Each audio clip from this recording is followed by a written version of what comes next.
Okay. So, I'm gonna teach you guys how I like to play Grimmsnarl. This is I plan on doing a series where it's kind of like master classes, but instead of actually master classing the deck that a lot of people usually play, I am basically showing you guys how I like to build the decks. Like I'm working on a Dragapult, a Saraledge.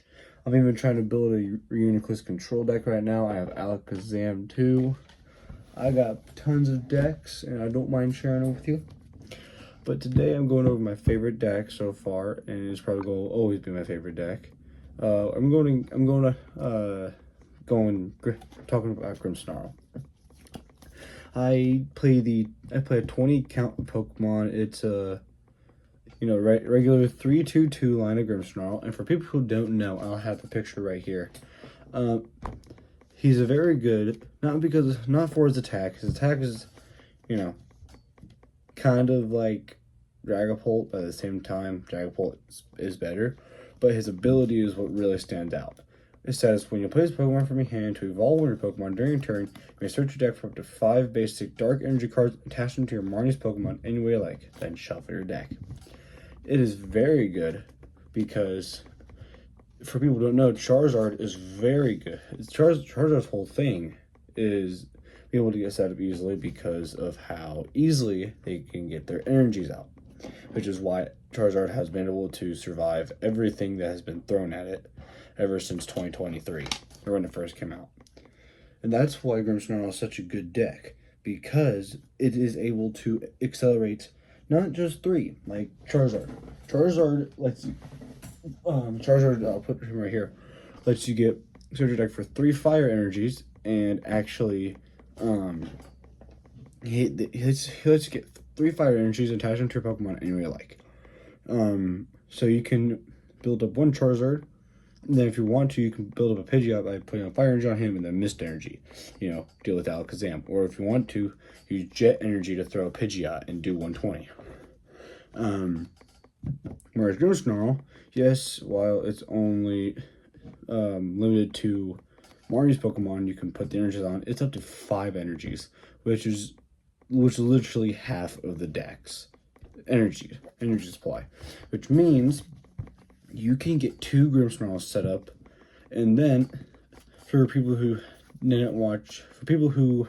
are new or just didn't watch my other Grimmsnarl, I like to play energy switch, so you can get one extra energy switch one of them to any Pokemon of your liking. Again, I like playing energy switch because I find it more reliable than energy search. Yes, it is only whenever there's a Pokemon on when you're you can only switch it from one Pokemon. But let's say you need 1 more dark energy, because if you can use the last Monkey Dory ability, you win the game. But let's say you play energy search and there's no other energies. Now let's say you have 2 Monkey Dories and you have 1 set up and the other one isn't. You can use 1 ability and then energy switch the other onto the other Monkey Dory. I think it is very good. I think it is better than energy search, which is why I play which is actually why I play 2 copies of it. Where's the other one? Yeah, right here. Here's the other one. Now, the one thing that this deck doesn't have, others that I can't change right now, is that I play a rescue board. That I also think I play Shaman. Yeah, I play Shaman.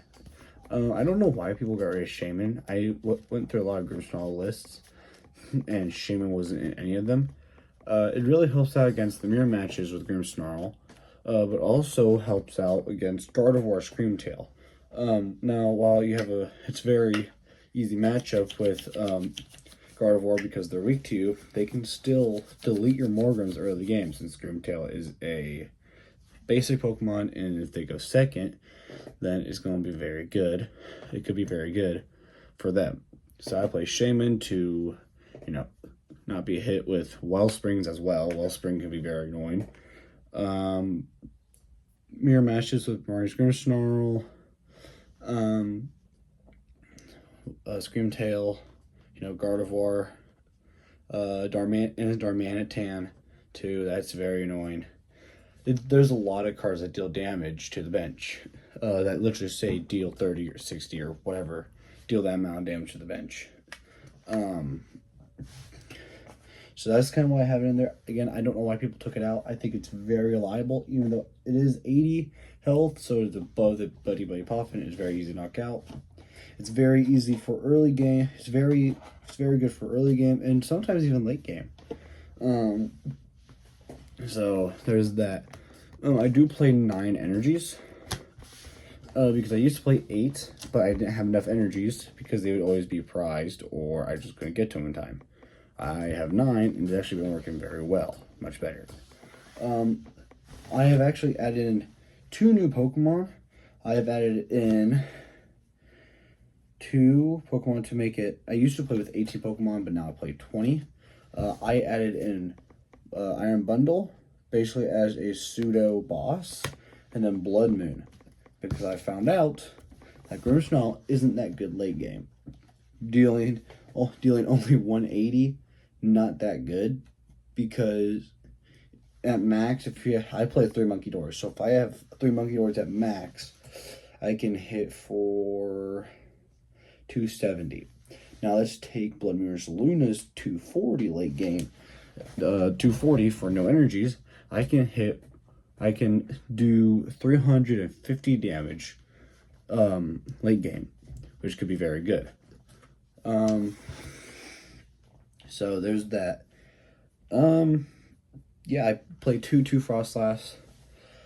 The whole point of this deck is, so the whole point of Grimmsnarl decks is you want to go second, so you can play Arven or just any other card that can disrupt your opponent or let you draw cards like Low's Determination.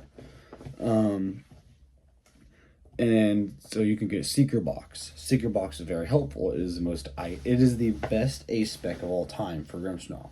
Mainly because you get your Spikemuth Gym, you get your TM Evo, you get your TM Evolution or TM Devolution if it's late game. You can get Buddy Poffin or Rare Candy or Nest Ball or Night Stretcher or whatever, and then a supporter of your choice. Let's say you discard let's say you discard the last 3 cards in your hand, and you grab Iono, Spikemuth, Buddy Poffin, and a TM Evolution. You play down Spikemuth, you attach TM Evolution to the front, then you play Buddy Poffin to grab just 2 of any card, and then you literally Team Evolution, you evolve them, and then whatever you top deck, you either play or you Iono for 5 extra cards, or possibly even 6. Very good. Especially if your opponent had good cards in their hand, they're going bye-bye. But yeah, I play, I think it's 2 Lilies, 2 Arvens, 2 Ionos, and 2 bosses. So 8 supporters in total. I think, like, this deck, I play 3 Spikemuths because of Battle Cage coming out, Phantasmal Flames. It's going to be very annoying to deal with, but also 2, it blocks off my Monkey Dory's abilities. And because I don't think anyone's going to be playing, and just in case if people are playing 4 Battle Cages, I can easily get all my cards set up because I play 3 Spikemuth as well as 1 Artisan. So I can get rid of a lot of their Battle Cages, but also it's just really good because if you have 2 prize, it's going to be very horrible because, Dragapult likes to play Jamming Tower. There's decks like Gardevoir that play Mystery Garden. Serial Edge also plays Jamming Tower. Just a ton of cards, just a ton of stadiums. But another reason why I play 3 Spikemuth is because Tim Franklin said it very well when he said Spikemuth is basically an Ultra Ball, but you don't discard any cards, which is very good because for people who don't know Spikemuth right here, to summarize it, you search your deck for Marnie's Pokemon and put it into your hand. Then you shuffle your deck. That's literally all it does. But it's very good because unless it's a mirror match, it's not doing anything for your opponent. And because it's so good, if they don't play any stadiums, you are helping yourself while they aren't. And just, it's there the entire game. So this deck is also very consistent because I do play Fez. You don't have to. A lot of people just don't play Fez and Dippity, but it's a very good draw, especially if you're low on Grimmsnarls, because I do play 3-2-2, and if one of my Grimmsnarls is prized, that can be kind of bad. Now, one flaw that this deck has is that there is no draw. And again, there's barely any attackers in the deck. There's Grimmsnarl and Blood Moon. That's really all you have. I do play Yveltal. Yveltal's very good. But again, Blood Moon and Grimmsnarl. I think Blood Moon and Fez and Dippity are a very good combo because while your opponent's taking knockouts, you are drawing cards to Fez and Dippity, and Blood Moon or Selena's ability is, an effect. To where if they take 5 prize cards in total, you can draw 15 cards in total with Fez and Dippity, and you can attack for 240 for free from Blood Moon. I think that's pretty good. They synergize well. But one thing that Grimmsnarl has is it has really no draw. Usually Grimmsnarl doesn't play a lot of Ionos because they don't want to be disrupted. Because they don't play Squawk. There's not really any Mew. There isn't Mew in this deck. You don't play Dracloak. So you don't really have drawing unless you play Fez and Dippity or just something else. And because of that, you don't want to be Ionoed, and you don't want to play Iono as your only drawing, which is why there's Arven, Lilies. There's other cards too, but that's the 2 cards I play in this deck, is Arven, Lilies as my 2 kind of main drawing cards. But yeah, my whole strategy, this one combo I really like to use, and one that I always try and go for, is, Marnie's Grimmsnarl, get 3 energies on him, or probably even 4 if I have 2 Monkey Dories, and then energy switch 2 energies, or at least 1 onto the Monkey Dories, so I can start spreading damage easily. And then I always go for at least 1 Frostlass, because 2 Frostlass can actually get very dangerous some games. But yeah, that's basically how I play Grimmsnarl. If you guys want to see Dragapult next, feel free. Again, this is a series I'm hoping can actually, I actually can start doing. And this is a series where I go over my versions of decks, because I do play them differently.